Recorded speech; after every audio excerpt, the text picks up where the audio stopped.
welcome back to another video. Now, because it's the start of the month, I thought that this would be a great time to do another one of my budget videos. So this is where I talk through my budget and I basically show you the real figures that I do in my budget using my free budget spreadsheet, which you can get by visiting lookingafteryourpennies.com/budget. And I show you exactly how I use it, the numbers that I put in and the lessons that I take away from doing so. So welcome to the Looking After Your Pennies YouTube channel. My name is Charlotte Jessup and I'm here to teach you about finance. I'm a financial educator, so that means I teach you about budgeting, saving money, making money, passive income, pensions, and all of those other little things that are even vaguely to do with money. So through my channel, I try and break down some of these concepts and show you how good money practices work in action. So this month, so this is November 2021, I've done my budget. I did it, I think, on like Saturday or Sunday, shortly after I got paid.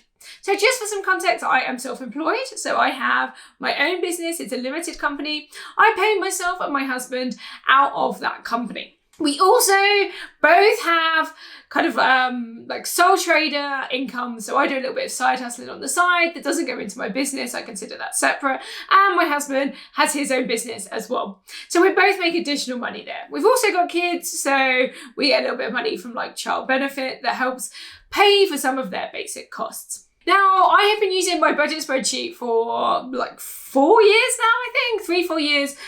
And I made this and I made it available to people like you to use for yourself.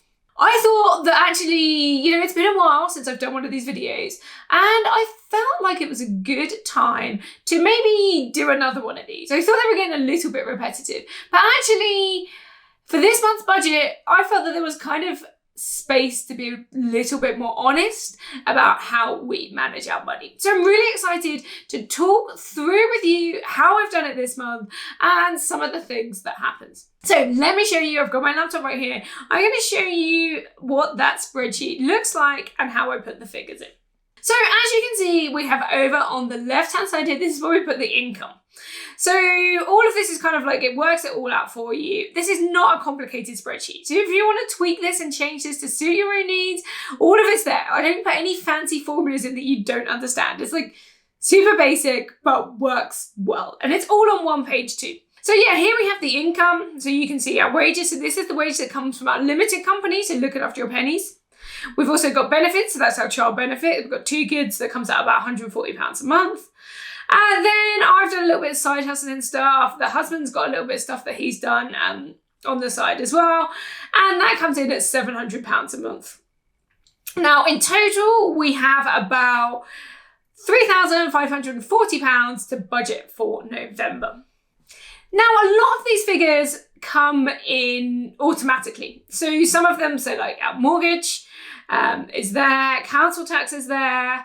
Then we've got things like electricity, water, phone and internet. There are a few things that have changed, so I'll get to that soon. Now, I said this one was going to be a little bit more honest, and that's because in October, actually, we had less money than we normally do. And this is for 2 reasons.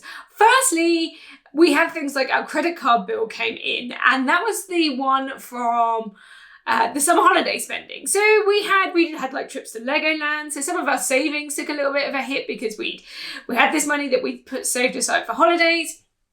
We paid for that. We also did some work in our garden. So there was a few jobs that we wanted to do. We had a new fence put up. We'd done some like landscaping and made it look a bit better. And it looks fantastic now. But some of our savings took a hit. So this budget in November is actually a little bit different from normal in that we're going to be putting a bit more into our savings just to put those savings back up to where we want them to be. And we're going to be investing a little bit less. So if you see some of my previous videos, we were investing maybe like £700-800 a month. And actually this one's going to be a little bit different. We're investing quite a lot less and saving a lot more to kind of like replenish some of our, pots and spaces and things that we have for that. Also, I wanted to talk a little bit about how I actually manage my money. So if you have a look here, I've got this eating out and I've got like over £1,000 in there. I did not spend over £1,000 eating out. And actually what happens is we have a credit card. So we have an American Express card personal choice. We've had it for years. I think I got it when I first started teaching, which was like 12 years ago now. It works really well for us. We get cash back. My husband has a card as well. So we put all of our food shopping on here. We put like fuel costs go on there. And basically any kind of like fun spends, like eating out goes on there, takeaways, things like that, all goes on that card. So as much as we can, we try to put on our American Express card because we get cash back on it. So actually it works out cheaper and we get a little bit of protection from the various protections that come with credit cards. So rather than breaking it down into this much for groceries, this much for blah, blah, blah, I'm just going to put the amount that I'm going to have to pay out this month. So that's that £1,122.12. So it was not all on eating out. It was a whole different load of categories, but that's what we have to pay. So as you can see, then I've, eliminated the groceries. I have figures in my head, try and spend about £80 a week on that. I'll have a figure in my head for takeaways, but I try and aim for this credit card bill. We pay it off in full every month. We don't have any outstanding debt. We try and keep that under about £1,000. Sometimes it's a bit more, sometimes it's a bit less. So fuel goes on that, various other bits and pieces. So that's how we manage our money. Most of our spending every month goes on that credit card. And then the rest comes out of our current account in the form of bills, essentially. So let's have a look at some of these other figures. So electricity and gas, and this one has stayed the same. I was able to set this figure. We recently changed providers, which was good because the people that we were with actually recently went bust. But we switched, we got a new deal, we locked in a good price on that a month or two ago. Our water bill is actually going to change. I actually had an email saying that we were £150 in credit. So what did I want to do? And actually I want that money back. So I'm going to take that money back and I'm probably going to invest it or something like that. So that's going to change. That's actually going to go down from next month as well. It's going to go down to about £56. I could probably lower it even more than that. I don't think we actually spend that much on water. Our mobile and internet, again, I'm changing that. So as you can see, I've already got a December tab on this sheet, and that's because some of these things are going to change. So I've set those up for December already. And actually that's going to go down by £1.50. It's going down to £21.50. So that's another one that's going to change. And the big difference, if you saw some of these previous videos, our mobile phone bill was coming in about £54 a month. But my husband recently changed his mobile phone, and I think he's paying £8 a month now. So that means our total mobile phone bill for us combined is £28.61. Now, this one here, car tax. So we pay this annually.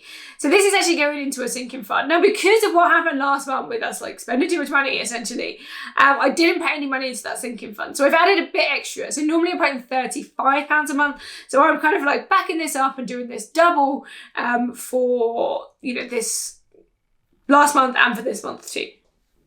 Right, I will come back to our savings. Entertainment, we have a Netflix subscription.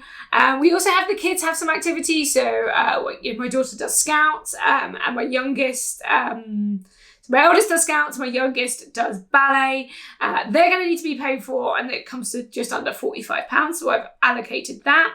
We've got life insurance comes out. I have a house insurance pot, so I put £10 a month into the house insurance pot. We also have another insurance that covers things like mobile phone insurance. It kind of comes with our banks, gives us some perks. It's travel insurance. It is breakdown cover, all those sorts of things. It has saved us a whole load of money in the past, so it's definitely worth paying for us. Then we've got my sister's birthdays coming up this month. And then finally Christmas. So I decided that I just wanted our Christmas sinking fund done. So I put £100 in there. It's now completely ready to go. And I'm probably going to start spending that this month on Christmas stuff. Now looking back at this savings section then. So all of the money that we make from our side hustles is currently going into our personal savings. So as you can see, we've got about £700 of that. My husband keeps his bit separately. I keep my bit separately. We're saving to go traveling and things like that again. So that all goes into there. Also, we took about £500 out of that, out of our savings last month for, doing the garden and Legoland and all that sort of stuff. So I'm putting £500 back into that to top that back up. I have a standard direct debit set up for our investments, which is at £100. So I'm going to put another £100 into that to make it £200 that we're investing. Our pensions now come out of the company, so we don't include that there. And we have a direct debit set up for our kids' junior ISAs. So all in all, that comes in, we've got like £7.57 left. I'm probably just going to stick that in the savings for now. It's good to kind of have it there if I need that. So if I change that, then we get to this position where I have allocated all of that money. It's all spent. This is called a zero-based budget. Everything's paid for, and then we will start this whole process again in December. As I said, some things are going to go down. Christmas is all paid for. Essentially, we've got like sinking funds set up for that, so that's all done. There will be a few new things that will like come up next month. Like I'll start a new sinking fund for Christmas. We should have a bit more money coming in because my husband's got another job. So we'll see what next month looks like too. Now, you can, on the free version of this budget spreadsheet that you can download, there is also a net worth tracker as well.